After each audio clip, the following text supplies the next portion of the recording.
Mini enthusiasts, how are you doing? Welcome back. I hope you're well and I hope you're having a great day. So it's time for the first big unboxing for the Racing Green build. So I've done my first big order of bits. I have already opened the box and I've taken out the carburetor rebuild kit, the needles and springs, because that was obviously in the previous episode. So those bits have already been taken out, but while I ordered those bits, I thought I might as well just start getting bits in preparation. So some of these bits are not needed now. I've just ordered them because I am going to need them at some point. I spent £347. We'll have a look at what's in there in a moment. But one thing just to mention that's worthwhile doing. So I usually get 5% discount at Mini Spares. I also get the 5% discount at Bonnet. But people have said it lots and lots of times before. If you join the Mini Forum as the Mini Forum Plus member, which costs £5 for a year, you get 7.5% discount. So I've done that, and basically, so what have I saved? So I would have got 5%, I'm getting an extra 2.5% discount. So it cost me £5 to join the Mini Forum for a year, and I just got back an additional £7.5 in discounts. So it's paid for itself in the first order. It's really worth doing that. Right, so let's have a look in the box, see what we've got. We'll try and make this relatively quick because, yeah, I don't know, people seem to like unboxings. Like when I film them sometimes, I think they must be a bit boring. I've got 3 fuse holders. They actually looked like they were the same as the original white fuse holders. So they're the inline glass fuse holders. I want it as standard looking as I can. We have 5 litres of 2050 oil, that'll be for the Racing Green. We have a silicone rocker cover gasket. That's not original, but the silicone ones are just so much better. If you're having the rocker cover off now and again, I don't know how they last for. They last forever, I think. I've got them on both my MPR minis, works really well. I have also bought some shiny bling. So I have bought a rocker cover, and it's like a MG Metro style rocker cover with a slanted slats. Now, in all the John Cooper catalogues and everything I've seen, a John Cooper conversion car like that came with this type of rocker cover with the slats, with the John Cooper sticker on the front. And the rocker cover that's on there now is a big square one. So it's probably been changed at some point in its life. These can be a bit problematic with roller tip rockers. You have to fiddle around with it to get it to fit right. And also with the silicone gasket as well, you might need slightly longer rocker cover bolts, which I have ordered. A pair of Bosch wiper blades and a pair of black wiper arms as well. I hate stainless steel or chrome wiper arms. They're rubbish. They just don't work great. They look okay, they just don't work great. An oil filter, a set of spark plugs, a new fuse box. I'm going to need one. Every time I go under the bonnet at the moment, something stops working. And then I have a distributor cap and rotor arm.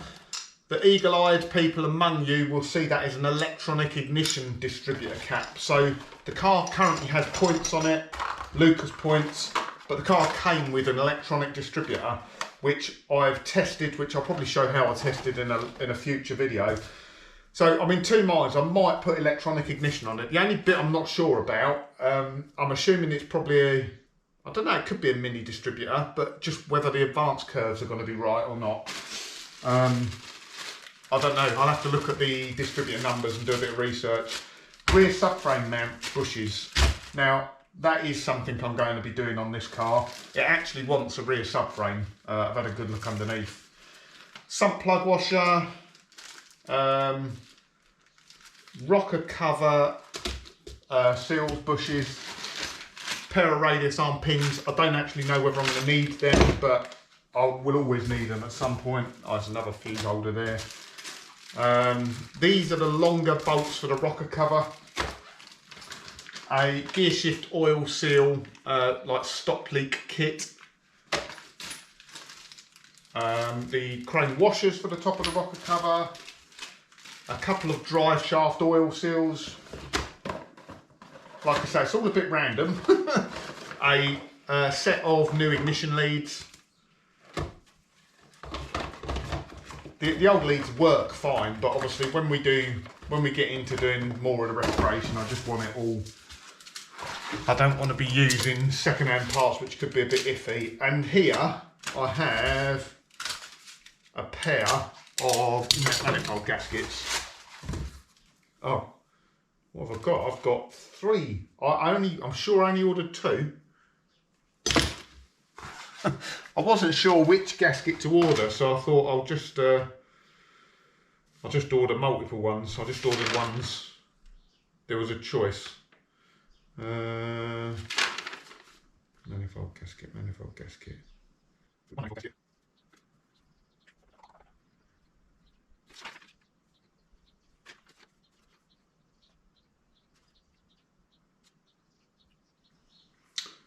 So I ordered 2 rocker cover, 2 manifold gaskets, which would be that one that looks like that one that looks like that. Still not sure which one it should be, but they've sent me 3, and they've only charged me for 2. So thank you, Mini Spares. I owe you a manifold gasket. And that is it. So that's the unboxing. What are we going to do next? Right, so that's that rocker cover fitted now. Even though, to be honest, most of it's hidden by the splash guard, but I don't want to take the splash guard off either. But yeah, that's how it should look. It looks much better, and that is looking so nice with those twin carbs on there as well now.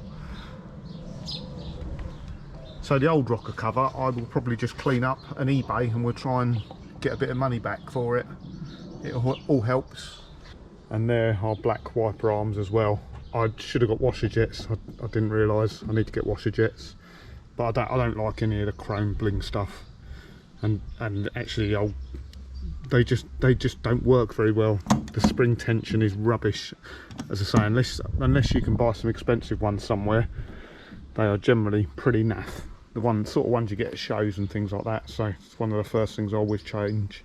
Go back to standard on the wiper arms.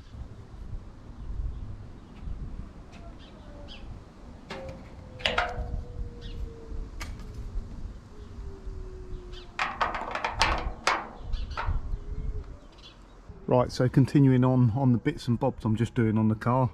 Like I say, bit of a rolling restoration at the moment. I've got rid of the Cooper badge at the front. It did have Cooper wings on it, so I've managed to get the original racing green badge on the front. Now the idea is not to completely, you know, we want to leave bits on it that are still Cooper, because it is a Cooper conversion. But you don't see many racing greens. You won't see many of those badges. And there's plenty of other Cooper bits on it anyway, and with a Cooper badge on the back, it just looks like every other Cooper replica that's out there. Now this bit I'm really excited about. They say you can't teach an old dog new tricks. I think you can sometimes. So the seats on the car were one of the bits that were really ropey. They don't look too bad on the video, and to be honest, I haven't shown the worst bits of them. But I did think to myself, that's probably going to be the most expensive bit I'm going to have to outsource, because I can't do retrimming myself. And quite honestly, I was expecting to probably be spending upwards of £1,000 on the seats. But I went to a club meet the other night. In fact, we done a prom run, and one of the members there had been a member for years, Frank. He's got a Mini Clubman, and I never noticed before he had these seats in it. He's got these exact seats, the GTS recliners with the Cooper laurels in. So I said how valuable they were, and his ones looked absolutely fantastic. And he just commented to me, and he said, "Oh, I'll just use a boot cleaner on them, like shoe polish." So I've never ever thought of doing that before, and I give it a go, and they have come up absolutely fantastic. So I had been feeding them, and I had been using Auto Glim leather cleaner, but they were always just a bit they weren't black, they were like grey. They'd just like gone dull, and obviously you get the wear marks on the corners. But that boot polish has brought them up beautifully. Now I know some people might get in the comments and call me an idiot. It might just be something that people know about, but I've never thought of doing that before. Now obviously you buff it off afterwards. I will not be getting in here with cream white chinos for a while because I'm sure some of it will come off, but I'm really pleased with how they've come out. The other thing, which I don't know whether you spotted on the other video, but all down the side of the seat here have been stapled, and the staples have gone rusty, so it looked horrible. Basically the trim had come loose, and what they'd done is you can probably still see the marks. They'd stapled into the side of the foam. I mean, I don't know what you're trying to achieve by doing that, because it just ain't going to go anywhere. So I've managed to pull the trim round anyway and staple it onto the proper backboard, and it's just so much better. And if you're unsure what seats they are, number 5 GTS recliners. So I mean, the subframes want cleaning up on them, but I'm almost happy enough to leave them as they are. If I can get the new badges stitched in as well, I'm pretty pleased. Now I haven't touched the back seats yet. Now the back seats on this are full leather as well. It's actually in the invoice from John Cooper Garages. I think it was 175 quid plus labour, but they're full leather back seats as well. The stitching is ripped here, so I might have to see if I can get someone to re-stitch that, but it's only that bit, and I think a back seat will be much easier to sort out than front seats. So there we go. Super pleased with that. Let me go around the other side.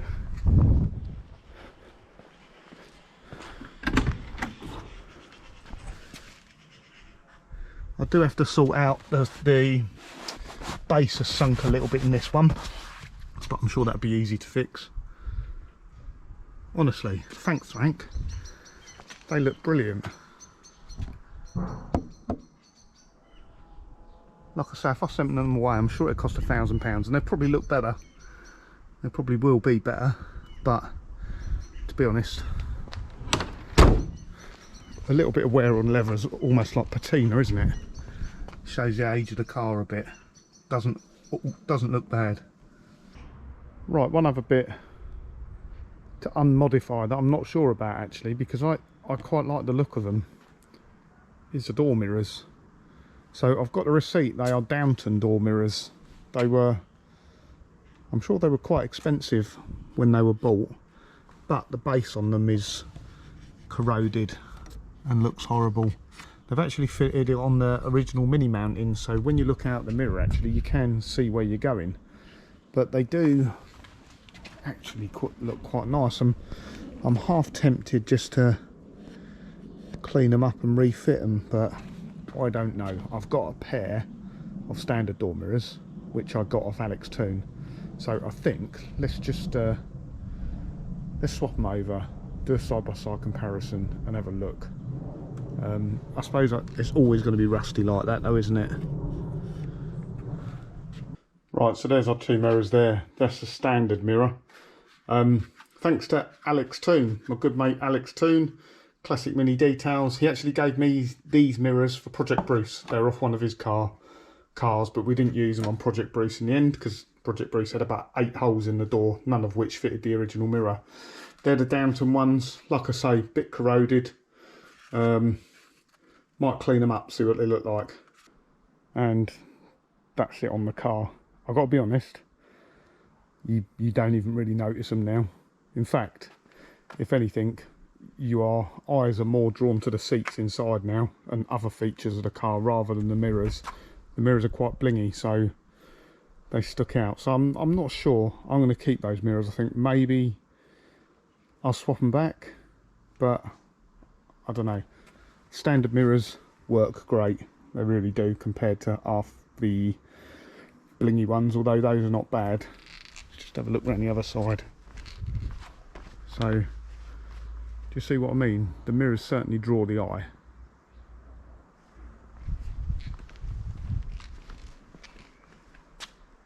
Just thought I'd show this. I've been doing various bits and bobs on the car. In fact, getting it tidied up for minis on the wreck. This BMC sticker on the back, as a few people pointed out, they were quite right, it's actually a water transfer sticker. But I think it's just been on there for years, very difficult to get off. So I'm actually using a caramel wheel on it, which is something Paul Jeffries suggested in the past for removing stickers, and it's coming off without damaging the paintwork, which is great news.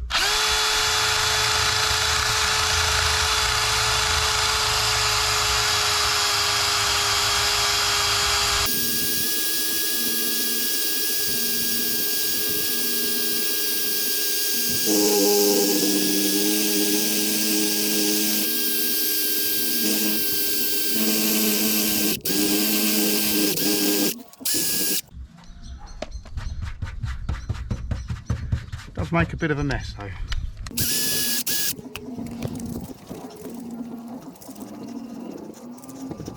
Might just have to get the machine polisher on that now.